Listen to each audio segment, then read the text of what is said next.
After a long time বাংলাদেশে আসতে চলেছে একটি কোয়ালিটি কন্টেন্ট। এবারের ঈদের 5টি সিনেমার একটি দম, যেখানে লিড কাস্টে আছেন আফরান নিশু। সিনেমা প্রেমীদের মনে আগ্রহের দানা দুইগুণ হয়ে যায় যখন প্রথম দমের পোস্টার রিলিজ হয়, যেখানে দুইটি পার্ট ছিল, একটি হলো ভার্টিক্যাল এবং আরেকটি হরিজন্টাল। ভার্টিক্যাল পার্টে রাখা হয় লিড অ্যাক্টর আফরান নিশুর ছবি এবং হরিজন্টাল পার্টে দেখানো হয় একটি বিশাল মরুভূমি, অনেকগুলো মানুষ একই ডিরেকশনে হাঁটছে, সামনে একটি গাধার পিঠে আমাদের lead actor Afran Nishu. Poster দেখেই আন্দাজ করা গিয়েছিল সিনেমাটির পরিসর কতটা বড় আর কোয়ালিটিফুল হতে চলেছে। মার্চের 8 তারিখে আসে দমের ফার্স্ট লুক, যেটা দেখে সবার চোখ কপালে উঠে যায়।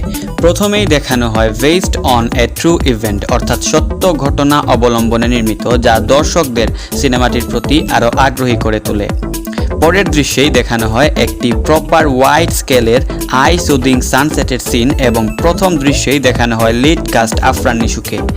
এর পরের সিনগুলো দেখে বোঝা যায় লিড কাস্ট কোথাও একটা এসে একটি ভয়ঙ্কর ট্র্যাপে ফেসে গেছেন। পরের সিনেই দেখানো হয় গাধার পিঠে আফরান নিশু। পোস্টার থেকে ফার্স্ট লুক, সব জায়গায় লিড অ্যাক্টরের পরেই যে বিষয়টি বেশি প্রাধান্য পেয়েছে সেটি হলো এই গাধা। এরপরেই একে একে দেখানো হয় অন্যান্য কাস্ট, পূজা চেরি, চঞ্চল চৌধুরী, একটি ব্রহ্মাস্টের সিন আর সিনেমার নাম। এবং ফার্স্ট লুকে একটিমাত্র ডায়লগ ছিল, যেটি আফরান নিশুর মুখ থেকে শোনা যায় এবং ডায়লগটি হলো, আমি বাংলাদেশি মুসলমান, মনে রাখো। মার্চের 17 তারিখ মুক্তি পায় দমের ট্রেলার, যেটা দেখে মেনে নিতে কষ্ট হচ্ছিল যে এটি আসলেই একটি বাংলাদেশি সিনেমা, কারণ এরকম সিনেমাটোগ্রাফি, ক্যামেরা ওয়ার্ক আর ভিজুয়াল মনে হয় না বাংলাদেশে এর আগে অন্য কোনো মুভিতে হয়েছে। দম একটি সার্ভাইভাল থ্রিলার মুভি হবে, যেখানে আফরান নিশুর নাম থাকবে শাহজাহান ইসলাম নূর এবং লিড অ্যাক্ট্রেস পূজা চেরির নাম থাকবে রানী। একটি প্রত্যন্ত গ্রামের সহজ সরল পরিবারের ছেলে কিভাবে টেরোরিস্টদের খপ্পরে পড়ে এবং শেষ পর্যন্ত দম ধরে রাখার জন্য লড়াই চালিয়ে যায়, এটিই দেখানো হবে মুভিতে।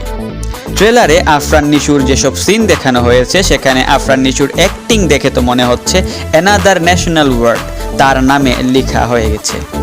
ট্রেলারে কিছু হার্ট টাচিং ডায়লগ রয়েছে, তার মধ্যে একটি হলো পাসওয়ার্ড রানী বাংলাদেশ, মে নূর মুসলমান কা বাচ্চা গুলি করো, এবং টিজারের শেষ অংশে আফরান নিশুর চিৎকার দিয়ে বলা সেই লাইন, আমি মরতাছি না। আজ এ পর্যন্তই। পরবর্তী ভিডিওর জন্য সাবস্ক্রাইব করুন। ধন্যবাদ।